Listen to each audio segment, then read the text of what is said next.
Assalamualaikum warahmatullahi wabarakatuh. Pada pertemuan kali ini saya akan menjelaskan tentang materi kepolaran ikatan kimia. Oke, kita masuk ke ikatan kovalen polar dan juga kovalen nonpolar. Kemarin kita sudah belajar tentang ikatan kovalen ya. Kita tahu kalau misalkan ikatan kovalen itu dia dipakai untuk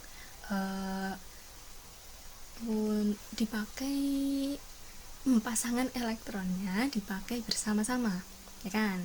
Nah, ternyata meskipun dia dipakai bersama-sama, dia tuh nggak selamanya bentuknya akan menjadi simetris senyawanya. Nah, kalau misalkan dia kan pasti punya elektron ya. Kalau misalkan pasangan elektronnya ini memiliki karakter, dia itu akan lebih dekat ke elektronegatif yang lebih besar gitu. Jadi kalau misalkan ada salah satunya memiliki elektronegatif yang berbeda atau lebih besar, maka dia akan condong mendekati ke yang lebih besar itu. Oke, nah terus elektronegatif ini juga berperan sebagai pembentukan atau polarisasinya. Bentuknya itu seperti apa, kutubnya itu akan mengarah kemana gitu. Oh, ini kok ada ininya, bentar. Kalau saya kasih contoh, saya punya atom H, kita tahu ya, satu ya, bertemu dengan atom H sesamanya. Nah, kalau misalkan atom H dengan atom H, kemarin kan dia ini ya, duplet ya, ini ya, duplet juga. Atom H dengan atom H, ternyata dia itu elektronegatifnya itu sama deh. Dia tersebar secara homogen ya, sama di sini nih. Jadi dia itu bentuknya akan simetris nantinya ya. Nah, karena bentuknya sudah simetris dan dia juga elektronnya itu sama, maka dia dikatakan sebagai jenis ikatan kovalen non-polar. Gitu ya. Nah, terus saya punya pasangan lain, yaitu ada H dan juga Cl. Kita tahu H kemarin 1, Cl itu ya 7 ya. Ini ceritanya sudah gandeng saja gini. Nah, kalau misalkan kita gambarin ini stabilnya mereka, perikatannya mereka gini ya. Oke. Nah, di sini HCl dia itu si Cl ini cenderung lebih elektronegatif dari si H, ya kan? Dia lebih banyak elektronnya. Maka dari itu nanti bentuknya akan ikatannya itu akan condong ke Cl.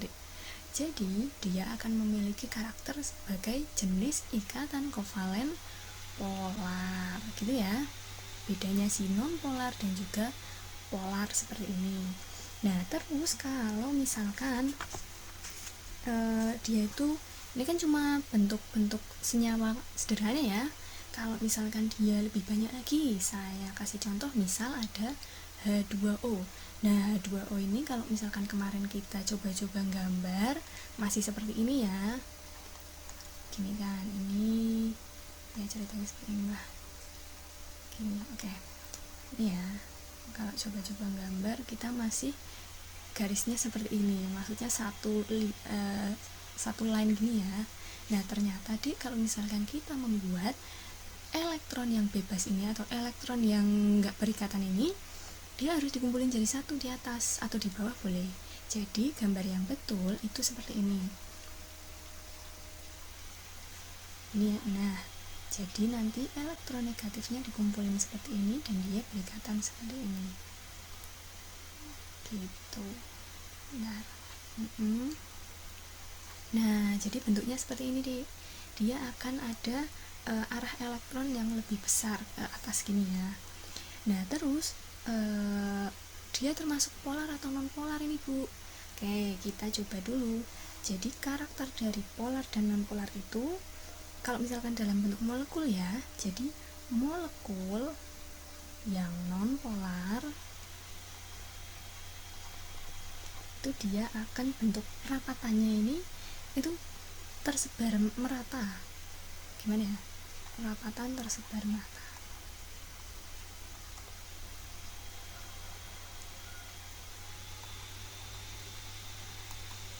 seperti ini ya. Kalau misalkan si molekul satunya yaitu polar, dia itu rapatannya akan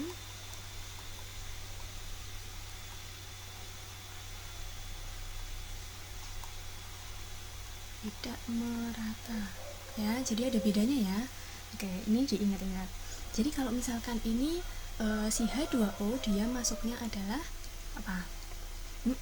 Dia polar gitu ya, karena dia rapatannya tidak merata. Hati-hati. Pokoknya kalau ada elektronegatif seperti ini yang bebas atau yang tidak berikatan, dia harus dikumpulin jadi satu aja ya gitu. Kalau misalkan kita tadi coba yang ini ya nanti jatuhnya dia non polar. Terus saya punya apa lagi ya? Kalau kemarin kita punya BeCl2 ya. BeCl2 kan kemarin ikatannya seperti ini ya. Jadi dia itu karena dia tersebar merata ya kan, dia tersebar merata, maksudnya dia tuh arahnya seperti ini, nggak ada yang bebas gitu ya, yang pusatnya nggak ada yang bebas, jadi dia itu dikatakan sebagai non polar deh. Paham ya bedanya ya, dia linier jadi dia non polar. Oke. Nah, kalau misalkan kita lebih spesifik lagi, ada di LKS sebetulnya ya, halaman 87, perbedaan ikatan polar dan juga non-polar. Katanya, kalau misalkan senyawa kovalen polar, ada yang namanya momen dipol. Momen dipolnya itu lebih dari 0, terus bentuknya asimetris, seperti tadi ya, tidak merata gitu. Terus jika dia terdiri dari 3 atom atau lebih, atom pusatnya itu memiliki PeB. Nah, yang tadi saya bilang ada elektron bebasnya gitu. Jadi atom pusatnya itu ada elektron bebas. Terus untuk yang non polar, momen dipolnya itu sama dengan 0. Terus ada bentuknya itu simetris karena dia tersebar merata ya. Terus kalau misalkan atom pusatnya itu lebih dari 3, dia itu nggak punya PeB seperti BeCl tadi ya. Oke, contohnya dari si senyawa polar yang punya PeB itu ada NH3, ada PCl3, terus ada juga H2O ya. Kalau misalkan yang ini dia itu ada CH4, terus ada juga yang kemarin sebagai oktet berkembang PCl5. Ada juga NH3 juga sepertinya iya. Enggak NH3 enggak, sorry. B berapa itu? Ya lupa pokoknya. Ya gitu ya. Oke, saya lanjut saja. Nah, selain dari kita lihat senyawanya atau strukturnya, kita juga bisa membuat percobaan deh. Kalau misalkan kalian di rumah memiliki magnet, kalian boleh coba. Jadi nanti bentuknya burat yang di atas ini namanya burat ya, benar.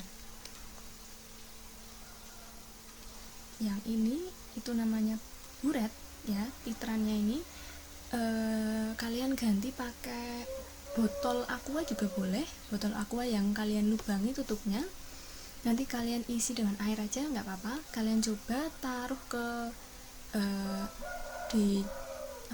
dibalik ya, dibalik agar airnya ngucur ke bawah, terus kalian kasih magnet di bawahnya sini. Nanti kalian akan lihat ternyata apa yang terjadi, apakah betul air itu mempunyai karakter polar. Kalau misalkan dia memiliki karakter polar, maka ini ya, aliran airnya itu alirannya itu akan bengkok gini ya, seperti ini, akan mengikuti arah magnet. Tapi kalau misalkan dia non polar, dia akan diem aja gitu, seperti ini. Contoh dari non polar itu kalian bisa menggunakan minyak ya, tapi minyak yang ini aja. Kalau misalkan minyak masih baru, mungkin ibu akan marah. Atau enggak, kalau ini boleh pakai air sabun juga boleh gitu. Nah, tadi kita sudah menyinggung tentang momen dipol. Momen dipol itu ternyata adalah banyak banyak ini sih, banyak definisi tentang momen dipol. Ada yang bilang dia itu besaran vektor dalam besaran dalam molekul ya, kalau nggak salah besaran vektor molekul. Pokoknya besaran arah, total arah juga bisa, total arah dari si molekul ya. Jadi kalau misalkan saya contohin tadi ada H2O ya, H2O. Nah di sini sebentar. Oke, jadi kalau H2O kan tadi bentuknya seperti ini ya, H2O seperti ini. Nah karena dia itu tadi ada elektron di sini, saya tulis dulu seperti ini ya. Oke. Terus dia itu ada ini ya, nanti ya ada muatan. Kalau misalkan kita tulis muatannya itu, kalau yang di sini itu berarti seperti ini, muatan negatif ya, seperti ini. Kalau di sini berarti muatan positif. Oke, seperti ini. Nanti bentuknya kan ya tinggal seperti ini aja. Seperti ini aja lah ya. Oke. Nah terus kalau misalkan ini arah momen dipolnya itu di mana? Arah dipolnya itu bagaimana? Karena yang di atas ini cenderung ada elektron negatif, maka dia tuh akan condong ke yang dia arahnya akan condong ke yang ada arah elektron negatifnya seperti ini ya. Jadi dia itu kedua pasangan elektronnya ini akan condong ke atas seperti ini. Nah karena dia itu arahnya itu ke atas, otomatis dia itu faktornya itu besarannya itu, momen dipolnya itu nggak sama dengan 0 kan. Karena dia itu gimana ya bilangnya ya, pokoknya beda gitu loh Dek. Jadi ininya itu ke atas gitu, condong ke atas gitu. Tapi kalau misalkan saya punya Cl2 gini ya, Cl2 kan berarti dia Cl, ini juga Cl ke sini ya, ini seperti ini.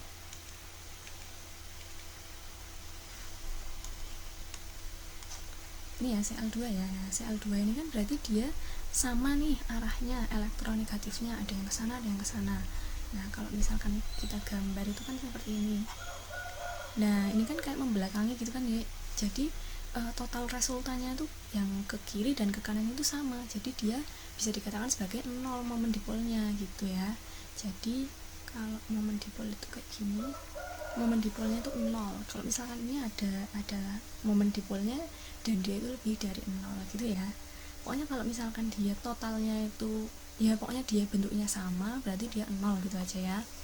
Terus ada juga ada CH4 misal nih, ada CH4. Nah CH4 kan bentuknya seperti ini, C, sini H, sini H, gini ya. Nah yang condong elektron negatif kan si C, berarti dia akan ke C semuanya ya, akan ke C semuanya. Nah seperti ini. Nah ketika dia dihitung pasti akan ya sama 0 ya kan, ada yang ke kanan ke kiri, ada yang ke atas ke bawah, berarti momen dipolnya itu adalah 0 begitu. Ini untuk momen dipol. Kalau misalkan kalian pengen lihat lebih beragam itu ya ada ya di internet ya, kalian coba cari-cari contoh dari momen dipol itu seperti apa. Kalau contoh sederhananya adalah seperti ini gitu. Kalau misalkan si CH4 ini berarti non polar, Cl2 juga non polar, kalau H2O polar gitu ya, untuk penentuan dari momen dipol. Oh ternyata sudah selesai. Oke, mungkin cukup sekian untuk pembahasan dari ikatan kovalen polar dan juga non polar. Terima kasih sudah menonton video saya. Semoga kalian bisa menangkap ilmu dari saya. Kalau misalkan ada pertanyaan silahkan ditanyakan ya. Oke, saya tutup. Terima kasih. Wassalamualaikum warahmatullahi wabarakatuh.